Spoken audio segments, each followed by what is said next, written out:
perspective presented by the New Orleans Secular Humanist Association, following our few principles of humanism.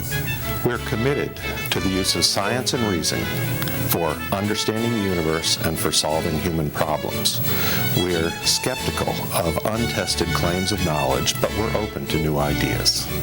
We are concerned with securing justice and fairness in society and in ending intolerance and discrimination. We are committed to the total separation of religion and government. We affirm humanism as a realistic alternative to the theologies of despair and the ideologies of violence. We reject the concept of an afterlife and believe in living a full and rewarding life here and now. We value and respect each individual's right to judge and lead their lives according to their own position, as long as it's respectful of other people, living in a free society. We hope you enjoy today's program and others in the weeks to follow. Hello, and thanks again for being with us. I'm Harry Greenberger. I'm the host for this show and president of the New Orleans Secular Humanist Association. As you know, we humanists believe that we should live full and rewarding lives, since it's the only one we're going to have. We're not counting on a second life after this one. And so included in that full and rewarding lives are all of the enjoyments, the pleasures that are available to us, which we should take advantage of, so long as we don't prevent anyone else from exercising the same privilege. Well, along that line, today we're going to be talking to Robert Lyall, who is the General and Artistic Director of the New Orleans Opera. And so we welcome you to the show. Thank you, Harry. And why don't we just start off by you can tell us, either we can talk about the history of opera in New Orleans, or what the New Orleans Opera contributes to the community, wherever you want to start. Well, we do like to celebrate a very colorful artistic legacy. New Orleans is unique in that it boasts the longest record of opera on the North American continent. The first documented performances took place in the French Quarter. First single documented performance was May 22nd, 1796. So I remember that well. Right. So you can see that it has been now well over 2 centuries in which this art form has been present and actively pursued in our community. And the reasons for that are many. After all, New Orleans was the second largest city in the United States in the 19th century. But this goes back to the French settlers and the European connection, the fact that the nobility and the gentry of New Orleans society wanted to have active theater, active musical life around them. And they had a rather direct pipeline to Europe, particularly through Paris. And so touring companies came to the United States, and they came primarily, the French connection came primarily to New Orleans and the Gulf Coast area. And they initiated their tours of music and theatrical performances in the United States from this launching point. That also gave rise to a very active theater district in the French Quarter, with people vying for the commercial interests of presenting opera, presenting chamber music, presenting concerts of all different kinds. So it's not surprising when you look at how the cultural life of New Orleans was thriving during this 18th century. That has the opera from that time until this time had its ups and downs? Well, I think every art form does. Things in the arts go in and out of fashion as they do in other aspects of life. Opera has been pretty much a constant in New Orleans, though. And I think it's because the nature of the art form is full of spectacle, it's full of grandeur, and it has costuming and music and theatrical elements that make up that spectacle. And after a while, it starts sounding like you're describing something like Mardi Gras. And when you look at the history of Mardi Gras in this city with its pageantry and its costuming and its spectacle, then it's not surprising that the two moved pretty much hand in hand. Now, we can be a little more specific and say it moved within Creole society, and that is people who were educated, people who had the economic means to participate fully. Well, I think the impression is that opera appealed to the elite, and it may still be the perception today. Is that valid? I think so. I think the perception today and the stereotypes about opera today are tempered by its Eurocentric origins, and that is it's historically been in languages other than English, primarily Italian, French, and German as the principal languages of opera. But of course, every culture has its own form of music theater. So the uniqueness of it and its ability to be understood has to, at some time, allow it to be addressed in the language of the people. Now, you find unique instances in New Orleans when French was the prevailing language of Italian operas being presented here in their French versions. But that's also true throughout Europe and even in some places today. Now the current performance practice is to give operas in the original language, and we often use what are called opera titles, and that is those projected translations that you're likely to see on a foreign film. So the whole purpose of the linguistic component of this is to make it understandable as theater, understandable as drama. But the art form is also now considered to be somewhat extravagant. It is an expensive and it is an intricate art form. It is music theater, music drama. We have modern equivalencies in film and in video and television and things like that. So and Broadway theater. Broadway theater is a form actually that is really Viennese operetta and Parisian operetta transformed into our American musical theater after the turn of the century. And so the origins of opera in New Orleans are fun to talk about when you look at the thriving theater life in the 18th century. And the presentation of the works is an amazing menu of a cultural life, of very, very rich and varied, I might add. And we have archivists. Jack Belsom, a local historian, has written a book on the history of opera in New Orleans, and it's very thorough and gives you a very complete picture of the kinds of performance schedules that were used and the kind of repertory that was presented. But I would only challenge your stereotypical response a little bit, Harry, by saying that the art form has always cut across certain kinds of social stratification. It is an expensive art form, and so therefore the support of it requires some wealth, and the purchase of tickets, which are generally a little bit expensive, might be beyond the economic reach of some people. But my favorite photograph is one hanging on my office wall, and it shows the opening of the old French Opera House, as it was called, in 1902.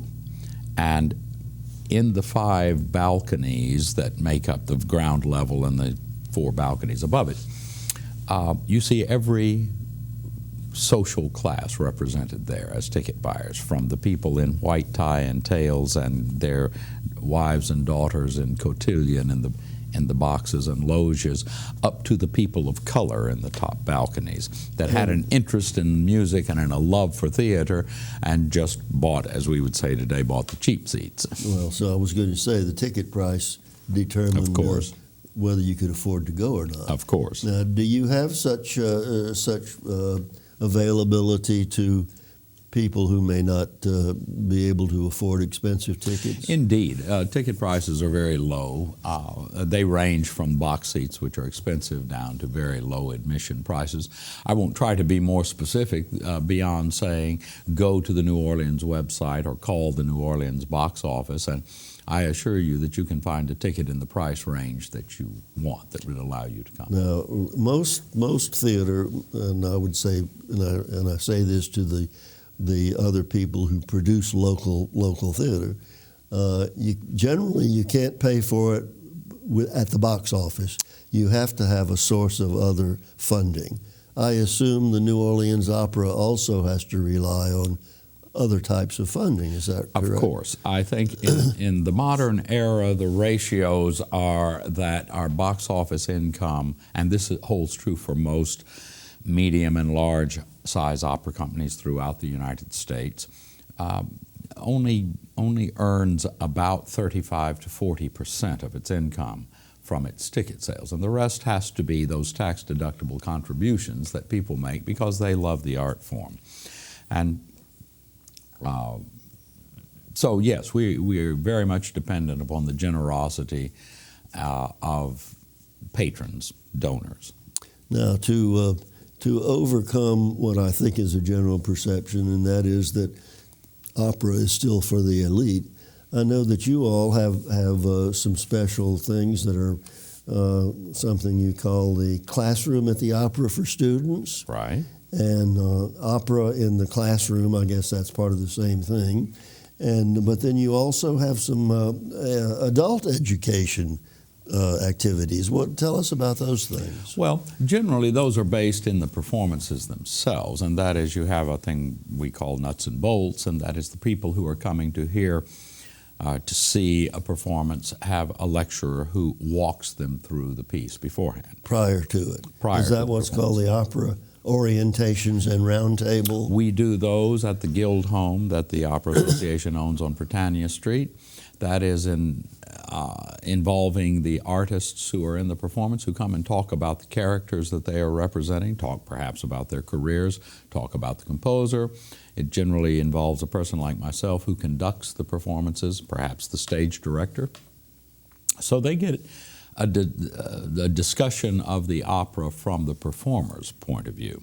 All right. And then there are discussions from a historical point of view and from a structural point of view or a stylistic point of view. So to the adult mind, there are things that are perhaps a little more intriguing than just knowing the story and a little bit of the music that accompanies it.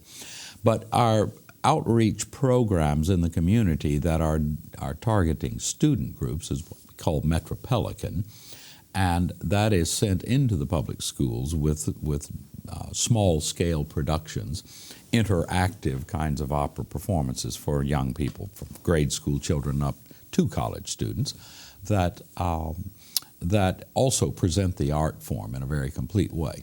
And when you take that to a school, is it like in the school auditorium and all of the students come, or it's just certain classes that would attend that? It's actually both, but it tends to be in individual classrooms or in a few combined classrooms where you have teachers that are really interested in that being a part of their curriculum. And how often would that take place? Well, in the course of any season, we might do 100 or more of such public school performances. And is the intention there not only to familiarize young people with opera, which they may know nothing about, right, but is it to encourage them to actually come and attend a performance? Well, we also have, due to the generosity of the Brown Foundation in New Orleans, a preview performance that is solely for the student groups in the public schools and certain private schools and even homeschooling associations that allows the student to come to the Theater for the Performing Arts, experience the entire opera. It's one thing to take a modest production into the public schools that is a little more interactive, allows students to ask questions, maybe even to sing some small give and take responses, and in that way get a feel for what opera is. It's another thing to see opera in all of its glory with a full symphony orchestra, Sure. with sets and costumes and lighting and a grand scale chorus, and see what the art form really is able to say, is the message and the impact of that art form when And it's you presented say in that its there is entirety. a fund which allows for young people to attend the opera. In How our do they case- know about it, and how many get to participate? Well, we appeal to the Brown Foundation and other foundations for support of this to serve as underwriters. Their generosity allows us to offset the ticket costs. We can then go to the schools and invite interested teachers, interested student groups to come and enjoy the performance. It's purely educational. And so to me, it's a wonderful opportunity for a community foundation to make a statement about its education mission. And it's also a wonderful opportunity for us to make young minds more aware of the arts, the impact of the arts, the importance of the arts, and the heritage that we're preserving. Have you found that the young people who take advantage of that program then return maybe without that kind of funding? Well, at an appropriate time in their lives. When they're a little older? You know, if you're talking about grade school children or middle school or high school children, they don't have the economic wherewithal unless their parents are planning to bring them. But I can say that my experience in doing this for many years now and talking to patrons of the arts and to people who attend performances is that they came into contact with the art form through some kind of educational outreach. It could be something as simple as those famous Metropolitan Opera Saturday afternoon radio performances. And when you talk to the older generation about their familiarity with opera, they say, my father loved opera and filled our house with music every Saturday afternoon. We couldn't get out of the house fast enough. But as adults, Yes. they're back and they had that exposure, and now they've come to value the arts. And this is true, just as true for symphony orchestras and dance and things like that as it is for opera. I just happen to know more about the experience. Now, how do you go about, I can say advertising, but promoting attendance to your performances? Well, traditional marketing means, and that is advertising in the newspapers, and now in the era of social media, Facebook, email, e-blasts, all of the You're electronic. getting into all of that. Very much so. Well, you're in an area that I don't understand, but I do recognize its importance. Right. Well, its reach is more immediate and can be more pervasive, in fact. Well, now, but you do get. Do you get through your season with your bills paid, or are you struggling? That varies from season to season. I think all arts organizations are struggling now. The economic support for the arts in the United States is based on discretionary income. Unlike the European model, where governments have built into their cultural agency budgets support for their institutions. So if one looks at Italy or Germany or France, you find that a substantial amount of the expense of an opera company, a symphony orchestra, a ballet troupe, a theater company, might well be paid by the city or the state or the country in which those institutions are found. Mm-hmm. In the United States, we have a very, very modest budget called the National Endowment for the Arts. Which is at risk right now. And seems ever to be. But it's in the range for a country of 300 plus million people, only about $100 million, $150 million. And that number varies from year to year as the Congress votes. But the direct support, the underwriting of the expenses of production, of personnel, of employees in a European country relies very much on government funding. And in the United States, it's the capitalist system in its full glory. It does reflect the individual taste of the donors and interest in the art form of the ticket buyer. These are not subsidized events. So your ticket purchase and your gift is what makes it possible. Who determines which operas are going to be performed in any season? Well, in many respects, I do. As the general director of the company, my role as a general director is the artistic oversight and the administrative oversight. We have an executive director, we have board committees, we have governance and management functions that are met by individuals. But I sit with a board committee and we discuss the relative merits and appeal and practicalities of production for a series of operas. And if we conclude that that is the appropriate series for that year, based on its expense, its marketability, its appeal to the ticket buyer, the experience that you're likely to have, that will energize you in a way that would make you want to buy tickets and contribute to the cause, then that's how those decisions. And you have determined that certain of the operas draw larger attendance than others. Well, that was determined for us because those numbers are out there and they're very easy to find, what the top 10, what the top 20, the top 25 operas are that are produced worldwide. And what you find is there's not much variance in taste. When it comes to the core repertory, there are always regional interests. You're likely to find more Wagner operas performed in Germany, for example, than you would in some other countries. And yes, there are lots of operas in English, just as there is music theater of every language on the planet.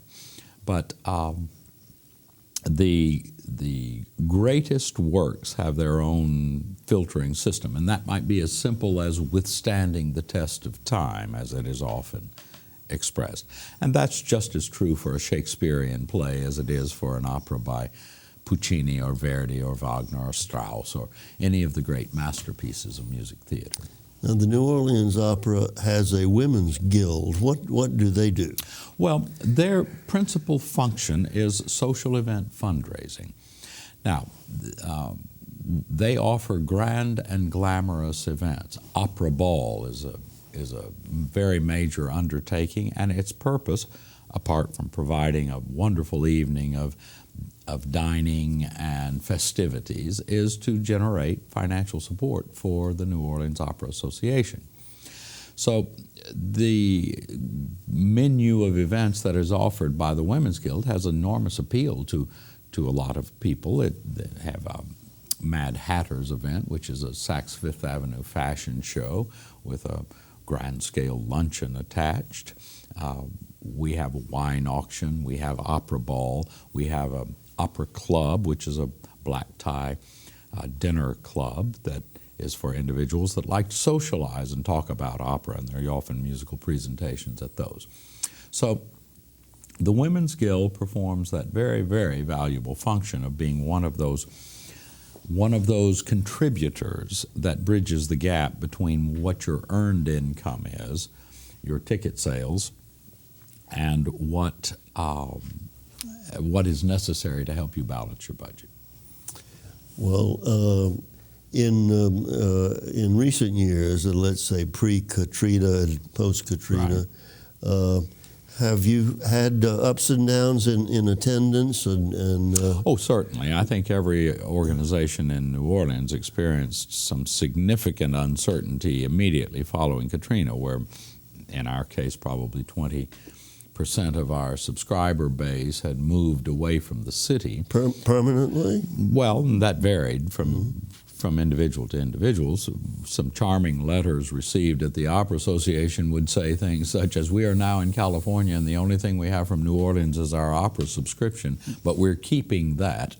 And I have to say I enjoy that kind of thing. But the truth is we are a regional opera company. Our audience is, of course, primarily New Orleans, but it's also Baton Rouge and Alexandria and Lafayette and the Mississippi Gulf Coast, and people will travel to New Orleans to attend opera performances. What approximately what percentage of your audience is not from the metropolitan New Orleans? Probably 20%. Really, and these 20 people come in from points north and east and west. Well, that's now the nearest competing opera company would be where? Houston?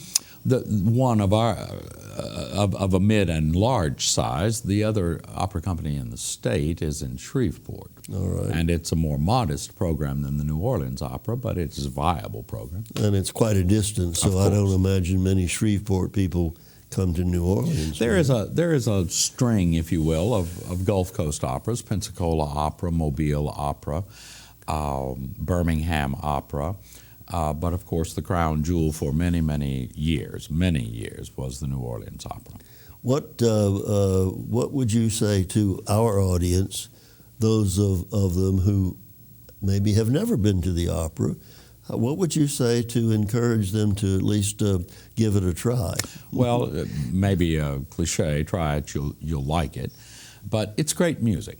It's just music theater, and generally speaking, it's just music theater, often in another language, but with the translation presented for you.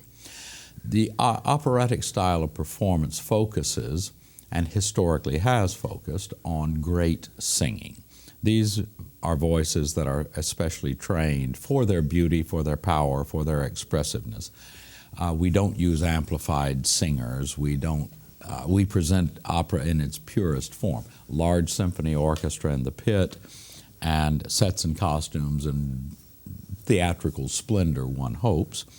And the classics of the operatic stage speak to every generation, to every culture, to every age within that culture. And that is, there is a message there about humanity. There is a message about the human experience that the greatest creators of opera have in fact written. And it is a very rich experience. And so you would say to those folks who have not tried it, we'll see our schedule, see what's coming up, Right. Call our office. We probably have a price level that you can afford. Indeed. And if you like music, you may find that you've been really missing out on something. Absolutely. Well, listen, all I can say is it's been a pleasure talking to you, Thank and I you. know you must be a very busy person. Appreciate your coming over. Thank you. And wish you a great deal of success for this season and the seasons to come. And I want to say to our folks, thanks for being with us today. We think that you will appreciate the opportunity to maybe add to your cultural experience by seeing what the New Orleans Opera has to offer to you. And we would hope that you would be joining us again next week for another show.